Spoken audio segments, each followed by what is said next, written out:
नमस्कार दोस्तों। हर हर महादेव, राधे राधे दोस्तों। आज की कहानी बहुत ही ज्ञानवर्धक है। अगर आपके घर में धन नहीं रुकता है तो नहाते समय औरतें यह उपाय जरूर करें। अचानक धन प्राप्ति होती है। इसके अलावा जो औरतें कपड़े खोलकर नहाती हैं, अर्थात उनके लिए भी खुशखबरी है। मित्रों, एक समय शिव जी महाराज पार्वती के साथ हरिद्वार में घूम रहे थे। पार्वती जी ने देखा कि समस्त मनुष्य गंगा में नहा नहाकर हर हर गंगे कहते चले जा रहे हैं। अगर आप यह कहानी सुन रहे हैं तो पूरा सुनिएगा, क्योंकि आधा अधूरा ज्ञान सही नहीं होता। इसके अलावा हे मां लक्ष्मी, जो भी भक्त हमारी इस वीडियो को लाइक करें और चैनल को सब्सक्राइब करें, उनके घर में धन की कभी कोई कमी न रहे, उनका घर हमेशा धन से भरा रहे। दोस्तों, भगवान के नाम पर कंजूसी न करें। सबसे पहले अपनी पूरी सच्ची श्रद्धा से कमेंट में हर हर महादेव, ओम नमः शिवाय, राधे राधे जरूर लिखें। दोस्तों, जब पार्वती जी ने देखा कि समस्त मनुष्य गंगा में नहा नहाकर हर हर गंगे कहते चले जा रहे हैं, परंतु सभी दुखी और परेशान हैं, तब पार्वती जी ने बड़े आश्चर्य से शिव जी से पूछा कि हे महादेव, गंगा में इतनी बार स्नान करने पर भी इनके पाप और दुखों का नाश क्यों नहीं हुआ? क्या गंगा में सत्यता नहीं रही? शिव जी ने कहा, प्रिय, गंगा में तो वही सामर्थ्य है, परंतु इन लोगों ने पाप नाशिनी गंगा में स्नान ही नहीं किया है, तब इन्हें लाभ कैसे हो? पार्वती जी ने आश्चर्य से कहा कि स्नान कैसे नहीं किया? सभी तो नहाकर जा रहे हैं, अभी तक इनके शरीर भी नहीं सूखे हैं। शिव जी ने कहा, यह केवल जल में डुबकी लगा कर आ रहे हैं। तुम्हें कल इसका रहस्य समझाऊंगा। दूसरे दिन बड़े जोर की बरसात होने लगी। गलियां कीचड़ से भर गई। एक चौड़े रास्ते में एक गहरा गड्ढा था। चारों ओर कीचड़ भर रहा था। शिव जी ने लीला से ही वृद्ध रूप धारण कर लिया और विवश की तरह गाढ़ा में जाकर ऐसे पड़ गए जैसे कोई मनुष्य चलता चलता गड्ढे में गिर पड़ा हो और निकालने की चेष्टा करने पर भी ना निकल पा रहा हो। पार्वती जी को उन्होंने यह समझाकर गड्ढे के पास बैठा दिया कि देखो, तुम लोगों को सुना सुना कर यूं पुकारती रहो कि मेरे वृद्ध पति अकस्मात गड्ढे में गिर पड़े हैं, कोई पुण्य आत्मा इन्हें निकालकर इनके प्राण बचाए और मुझे असहाय की सहायता करें।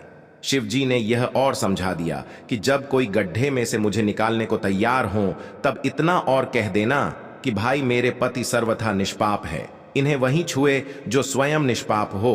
यदि आप निष्पाप हैं तो इनके हाथ लगाइए, नहीं तो हाथ लगाते ही आप भस्म हो जाएंगे। पार्वती जी तथास्तु कहकर गड्ढे के किनारे बैठ गई और आने जाने वालों को सुना सुनाकर शिव जी की सिखाई हुई बात कहने लगी। गंगा में नहाकर लोगों के दल आ रहे हैं। सुंदर युवती को यूं बैठी देखकर कईयों के मन में पापा या कईयों को कुछ धर्म का भय हुआ, कई कानून से डरे। कुछ लोगों ने तो पार्वती जी को यह भी सुना दिया कि मरने दे बुढ़े को, क्यों उसके लिए रोती है। और कुछ दयालु चरित्रवान पुरुष थे, उन्होंने करुणावश उस युवती के पति को निकालना चाहा, परंतु पार्वती के वचन सुनकर वे भी रुक गए। उन्होंने सोचा कि हम गंगा में नहा कर आए हैं तो क्या हुआ, पापी तो है ही, कहीं सहायता करते समय हम भस्म ना हो जाएं। इस स्त्री के कथन के अनुसार हम स्वयं भस्म ना हो जाएं। किसी का साहस नहीं हुआ।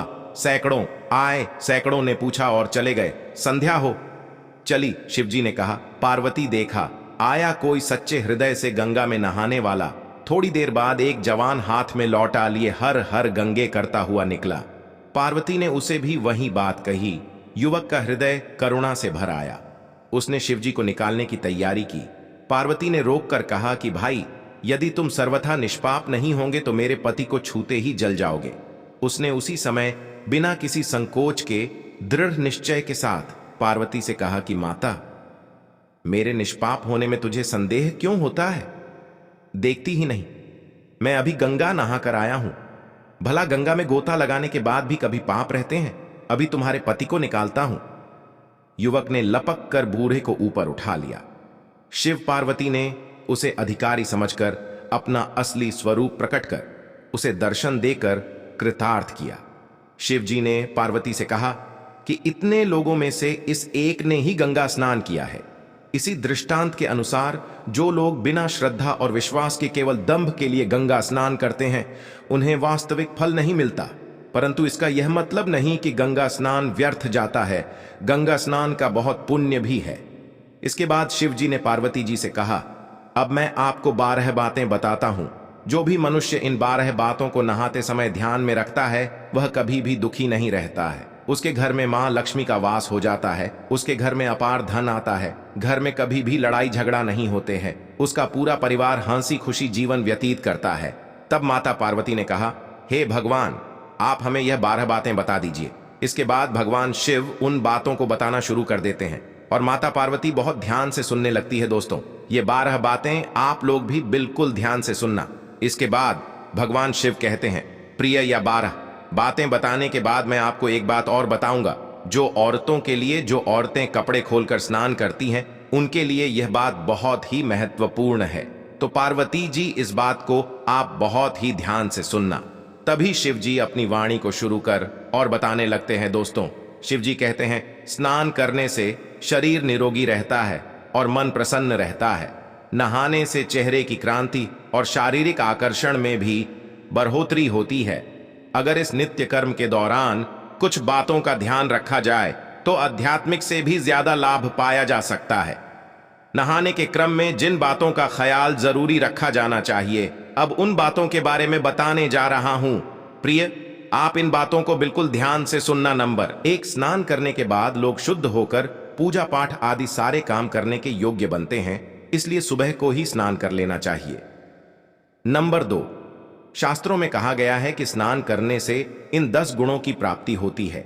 रूप, तेज बाल, पवित्रता, आयु, आरोग्य, निर्लोकता, तब और मेधा। नंबर 3, लक्ष्मी, धन, पुष्टि व आरोग्य और स्वास्थ्य चाहने वालों को हर मौसम में और हर दिन स्नान करना चाहिए।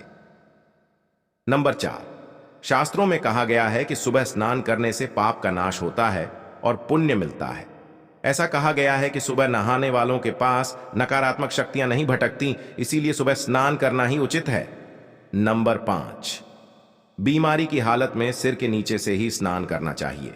गीले कपड़े से शरीर को पोंछ लेना एक तरह का स्नान ही कहा गया है। नंबर 6, सुबह की लालिमा छाने से पहले ही स्नान लेना श्रेष्ठ माना गया है।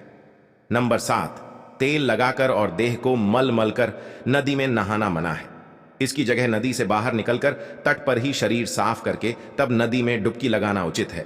नंबर 8, जिन घाटों पर कपड़े धोए जाते हैं वहां का जल अपवित्र माना गया है, इसलिए वहां से कुछ दूर हटकर ही नहाना चाहिए।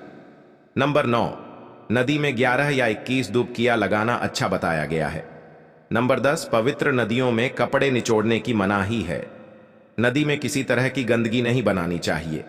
नंबर 11, नल की तुलना में झरने का पानी झरने से ज्यादा, नदी का पानी नदी के पानी से, किसी तीर्थ का जल तीर्थ के जल से गंगा जल अधिक श्रेष्ठ माना गया है। नंबर 12, गंगा माता का कथन है कि स्नान करते वक्त कोई चाहे जहां भी मेरा स्मरण करेगा, मैं वहां के जल में आ जाऊंगी।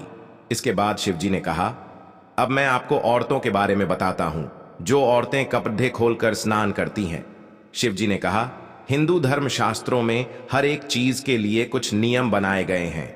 इन नियमों में से एक है स्नान को लेकर की गई बातें। ऐसा माना जाता है कि आम व्यक्ति को शास्त्रों के नियमों का पालन जरूर करना चाहिए, जिससे घर की सुख समृद्धि बनी रहती है और खुशहाली आती है, साथ में अपार धन बरसता है, माता लक्ष्मी प्रसन्न होती है। दरअसल हमारे शास्त्रों में ऐसी कई बातें लिखी गई हैं जिनका हम पालन सदियों से करते चले आ रहे हैं, लेकिन उसके कारणों के बारे में अभी भी पूरी जानकारी नहीं है। ऐसे ही नियमों में से एक है निर्वस्त्र स्नान करना। आपने अक्सर घर के बड़ों को ऐसा कहते सुना होगा कि कभी भी स्नान बिना कपड़े के यानी निर्वस्त्र नहीं करना चाहिए। अगर हम पौराणिक कथाओं की बात करें तो निर्वस्त्र स्नान की मनाही का एक सबसे बड़ा कारण कृष्ण जी के समय से जुड़ा है। पौराणिक कथाओं के अनुसार एक बार जब गोपिकाएं सरोवर में स्नान कर रही थीं और वह निर्वस्त्र थी, उस समय बाल कृष्ण ने गोपियों के सभी वस्त्र छिपा दिए। उस समय जब कृष्ण जी ने उनके वस्त्र छिपा लिए और गोपियों ने अपने वस्त्र वापस लेने की प्रार्थना की, तब कृष्ण जी ने उन्हें समझाया कि कहीं भी बिना वस्त्र धारण किए स्नान नहीं करना चाहिए। इससे जल के देवता वरुण का अपमान होता है, इसलिए आपको निर्वस्त्र स्नान न करने की सलाह दी जाती है।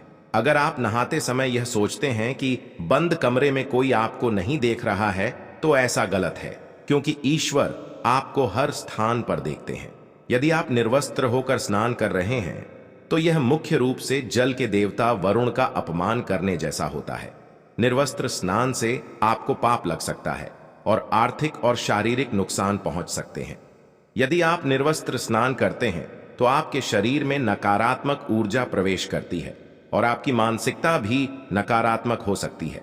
इसलिए हमेशा आपको यही सलाह दी जाती है कि भले ही आप नहाते समय कोई एक कपड़ा धारण करें, लेकिन बिना कपड़ों के स्नान न करें। तभी आपके लिए बेहतर होगा। निर्वस्त्र स्नान से शरीर की सकारात्मक ऊर्जा शरीर से बाहर निकल सकती है और इसका प्रभाव आपके शरीर के साथ मन मस्तिष्क में भी होता है। गरुड़ पुराण के अनुसार जब आप स्नान करते हैं तब आपके पितृ यानी मृत पूर्वज आपके आसपास मौजूद होते हैं। यदि आप निर्वस्त्र स्नान करते हैं तो आपको पितृदोष लग सकता है। ऐसे स्नान करने से आपके पितरों को तृप्ति नहीं मिलती है और ये घर में पितृदोष का कारण बन सकता है, और ये वस्त्रों से गिरने वाले जल को ग्रहण करते हैं जिनसे उनकी तृप्ति होती है। निर्वस्त्र स्नान करने से पितर अतिरिक्त नाराज होते हैं जिनसे व्यक्ति का तेजबल, धन और सुख नष्ट होता है। इसलिए कभी भी निर्वस्त्र होकर स्नान नहीं करना चाहिए। पुराण के अनुसार नहाने वाला पानी पूर्वजों के हिस्से जाता है और निर्वस्त्र होकर नहाने से इसे पितरों के समक्ष बिना कपड़ों के नहाना माना जाता है। शास्त्रों में ऐसी मान्यता है कि यदि कोई निर्वस्त्र स्नान करता है तो माता लक्ष्मी उससे रूठ सकती है। इससे आपकी कुंडली में धन हानि के योग बन सकते हैं और आपकी आर्थिक स्थिति खराब हो सकती है। इन्हीं कारणों से आपको निर्वस्त्र स्नान न करने की सलाह दी जाती है और शास्त्रों में भी इस बात की मनाही है। दोस्तों, हमारा यह चैनल प्राचीन आस्थाओं पर आधारित है। अगर आप भी इन आस्थाओं में विश्वास रखते हैं तो इस चैनल को अभी सब्सक्राइब करें, जिससे आपको हमारी आने वाली समस्त जानकारी आपको प्राप्त हो सके। और वीडियो को लाइक करें, शेयर करें और हर हर महादेव लिखना ना भूलें। धन्यवाद।